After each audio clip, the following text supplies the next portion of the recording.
Welcome to the Daily Decrypt, in currency competition we trust. I am your host, Amanda, and today's episode is brought to you by Crypto Compare. What market share is there to be had by catering a crypto network to a specific demographic of people, like gamers? Jeremiah Nickel is the marketing manager for a cryptocurrency called Hyper, a 2-year-old network with roughly a $100,000 market cap. He's here to tell us more.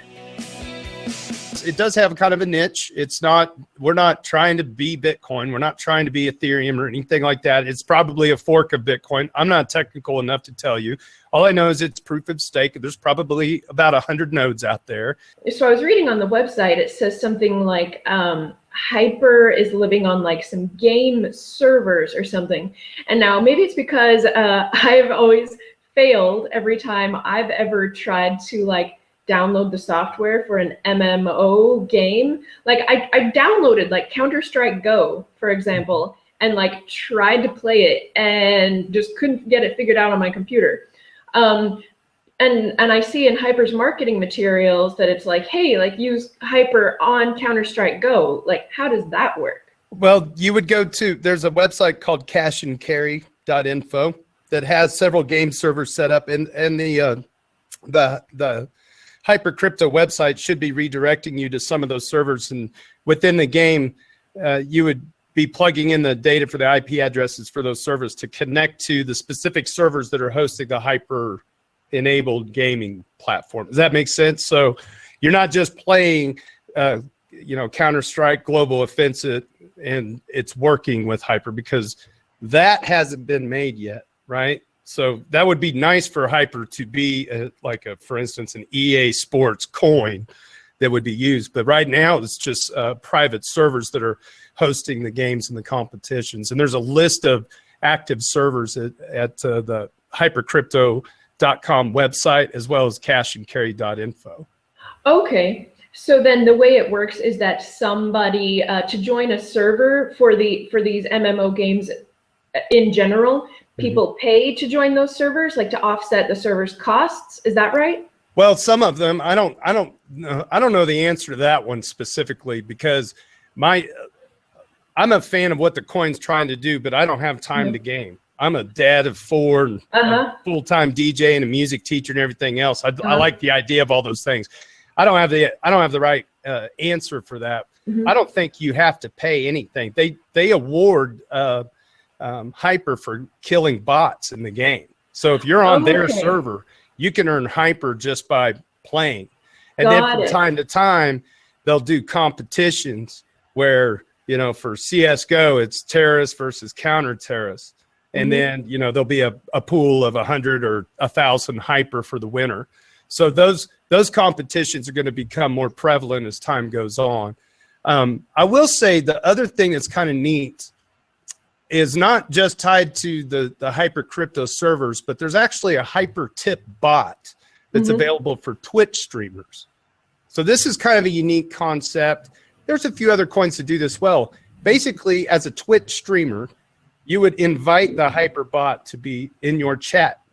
So then people can donate Hyper to your Twitch stream, or they can bet, like micro betting, which I think is going to be a really neat thing for us.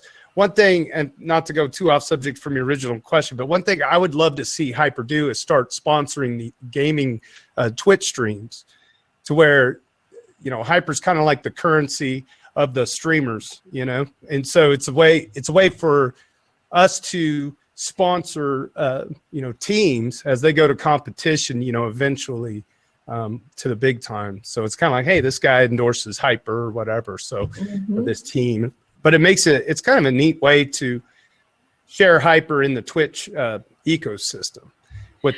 And it's all micro transactional stuff, which is fun. This is kind of reminding me of the marketing strategy I've seen from Dogecoin users over the past couple of years, because it's basically where like people who hold a lot of the crypto are just keen to invite others into their community, basically, and so they'll just give lots of giveaways. Like in Dogecoin is famous for people just like tipping each other microchips all of the time.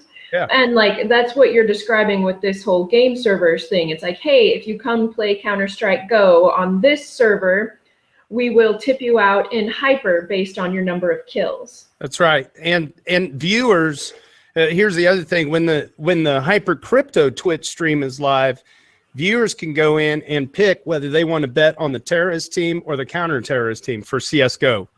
And you can actually bet with just a small command in the chat field. Hey, I want to bet 50 millihyper, which is, a small, very, very insignificant amount of money to, for now anyway, to the terrorist team that they're going to beat the counter-terrorists. As long as there is a bet that counters yours, when the match is done, the payouts are automatic. And so you have a wallet address that sits in the hyper tip bot on Twitch, and then you can withdraw that if you want. Or you could just donate directly to the streamers. Or you could donate to the server that's hosting the game. I mean, you're right about the kind of that Doge effect. In fact, something that we're really happy to announce, literally 20 minutes before we started talking, John Fitch has accepted our bounty. And so now who's John Fitch and what's the bounty for? John Fitch is a mixed martial artist, formerly of the UFC. And he has actually been sponsored by Nautilus Coin in the past.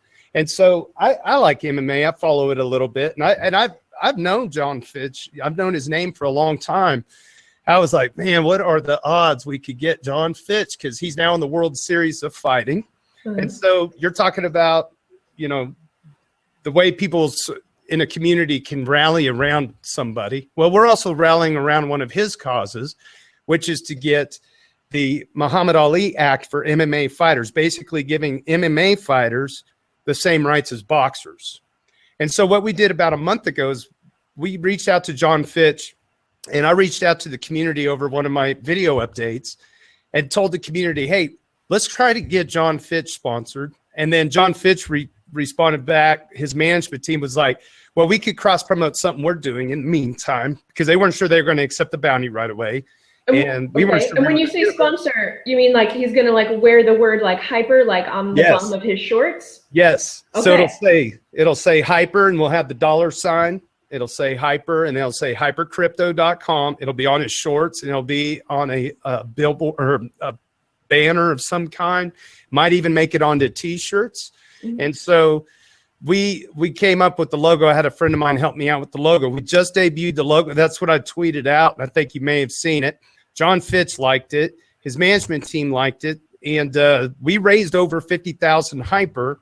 And the fight's on April 2nd in Las Vegas for the World Series of Fighting welterweight belt. I believe it's the welterweight belt. It's right. It's either the main event or right before the main event. Okay. So it's. And when you say bounty, is it as simple as you've offered him hyper, he's accepted, and so there will be like the logo placement on the shorts, or is there something else he has to do to get the bounty? I'm just a little bit confused by the word bounty. Okay, so now, yes, he will just wear the logo. Got it. Okay. Yep. 50,000 hyper was kind of a number that he thought might work and we thought might work. And in the interim, because it's kind of like at the time we started this, he didn't even have his fight card announced, who he was going to fight. Then the fight card changed to another contestant, and they weren't even sure of the venue yet. So we had kind of a gentleman's agreement early on. Listen, we will talk about your cause for MMA fighters. In the meantime, if you could help us out with our cause for spreading the word around hyper. That was it. And the goal was 50,000 hyper. And we had some generous donors come forward. And within the last 2 weeks, we got the 50,000. And because of the proof in dollars approximately, between 1,000 and 1,500. So it's not a large sum of money, but he's. I think it is. Well, I mean, in the crypto world, it could be a lot of money, can it? But in some ways, in the fight world, it's a very generous acceptance for him to take on a currency that, as we all know, crypto moves around quite a bit in price. And so, really, he's showing to us that he's a believer in crypto in general. He took on the payout from Nautilus Coin once upon a time. Now he's doing Hyper. And so our community kind of feels very strongly about it. And all of us guys are into other currencies as well. I mean, this is just kind of a neat little niche with the gaming world that, I think it's fun. Best part is it's 2 years old. It'll be 2 years old in about a month. And that's a long time in crypto land for a coin to have lasted that long. And, I mean, it just is. I mean, let's just face it. And so it's kind of fun to celebrate the 2-year birthday coming up, and we got an active community. Let's talk about other games that have Hyper servers. So there are Counter-Strike Go servers where people can go and play and get tipped in Hyper based on kills. What other games also have these servers? I'm going to go to cashandcarry.info, and I can tell you Battlefield 3, Battlefield 4, Team Fortress 2, Insurgency, Fistful of Frags, Left 4 Dead 2, Nuclear Dawn, Pirates, Vikings, and Knights, Day of Defeat. There's a World of Warcraft server, it looks like, a Battlefield 4 server. There's also I think the community likes to have those games around because they're already fully developed and, it's a lot of fun. But we're also into kind of the small guy too, the indie developers, the Snake Game Faucets, and the space-based MMO that's basically a browser-based game. I could play those without downloading anything. I could play the Snake Game Faucet just through the web. Yeah, absolutely.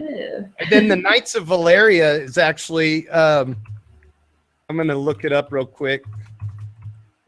Pardon me. I can't type and chew gum and talk. Yeah, Dragon Knights of Valeria is making sure I got the right one. Yeah, it's crypto database on the Bitcoin announcement page. It's cryptodatabase.net will get you there. Dragon Knights of Valeria is a pretty neat little strategy game as well. I mean, it's an indie developed game. There's also another company, Frost Studios, who's coming out with a battle arena car crash type of game, right? So you drive a tank around in a battle arena with, missiles and guns and everything. You try to blow people up. That's also going to be able to have some side bets and things going on. That actually rolls out in November. So there's a few games that are incorporating Hyper as well as a couple other coins. Excuse me. Okay. I'm sure that are going to be out soon. Okay. Well, that just leads me to one final question then, which is, okay, so if I or someone else were to go and acquire some Hyper for myself from killing people in games, is there anywhere that Hyper is traded or spendable? Yep, it's at Bittrex. I hope I said that right. Bittrex.com is the exchange, and then it's on Shapeshift. You can use it on Shapeshift. It's already incorporated and ready to roll. There's also a couple other ways that Hyper could be traded, for other monetary value sets and whatnot. So Hyper's, it's a plug and play coin for Shapeshift. That's a pretty big deal. I mean, to be included in that list, and that says something. And the best part is wallet to wallet transactions. It confirms very fast. The wallets are, I think, 5% proof of stake monthly compounding for something like 5 years, and then it'll go down to 2%. So it's very easy to get started, very easy to buy at Bittrex.com, or you can just shapeshift it and be done. I mean, yeah, it's easy. And there's a few merchants out there that accept it. It's accepted through coinpayments.net. So that's a payments processor. So you can use Hyper to purchase things online that you would any other coin. It's very fluid. Right on. All right. Well, thank you for your time, Jeremiah. And talk to you later. All right. Thank you. We'll see you. Appreciate it. Today's episode is brought to you by Crypto Compare, a social site where users rap about what's what in mining hardware, mining contracts, currency exchanges, and wallets. Crypto Compare also offers charts that let you compare the trade volume, the price movements, and even the social rankings of all of the top cryptos. It's all free for you at cryptocompare.com. And have a good old day, why don't you? Or, if not, at least have some ice cream, because ice cream makes everything better. The main difference that I believe cryptocurrency brings to the table is technological superiority in how easily exchangeable cryptocurrencies are for one another. It makes them compete harder.